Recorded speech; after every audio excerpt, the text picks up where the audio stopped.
Hello friends, welcome to my channel. இன்னைக்கு நம்ம இந்த வீடியோல இந்த ஸ்டோரேஜ் பாஸ்கெட்டோட மெஷர்மென்ட் என்ன அப்படிங்கறத இந்த வீடியோல பார்க்கலாம்.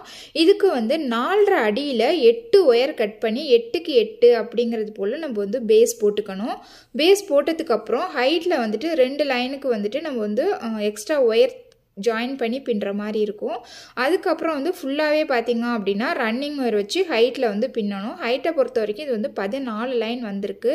சரிங்களா, எனக்கு இன்னுமே ஹைட்டாக பேஸ்கெட் வேணும் அப்படின்னா நீங்கள் வந்துட்டு 5 அடி எடுத்தீங்க அப்படின்னா இன்னுமே நமக்கு வந்து பேஸ்கெட் வந்து ஹைட்டாக கிடைக்கும். இதுவே வந்து கரெக்டான அளவாக இருக்கும். இது வந்து நீங்கள் வந்து டைனிங் டேபிளில் ஃப்ரூட்ஸ் அது போல் வச்சுக்கிறதுக்கும் சரி, நீங்கள் வந்து காய்கறி இது போல் ஸ்டோர் பண்ணுறதுக்கும் சரியான அளவாக இருக்கும். சரிங்களா, இந்த பேஸ்கெட் எப்படி போடுறது அப்படிங்கிற வீடியோ என்னோட சேனலில் நான் அப்லோட் பண்ணியிருக்கேன். அதோட லிங்க் வந்து நான் டிஸ்கிரிப்ஷனில் கொடுக்குறேன், பாருங்கள். கண்டிப்பாக இந்த ஸ்டோரேஜ் பேஸ்கெட் வந்து நீங்கள் ட்ரை பண்ணி பாருங்கள். உங்களுக்கு என்னோட வீடியோ பிடிச்சிருந்துச்சு அப்படின்னா என்னோட சேனலை சப்ஸ்கிரைப் பண்ணுங்கள். தேங்க்ஸ் ஃபார் வாட்சிங். தேங்க்யூ.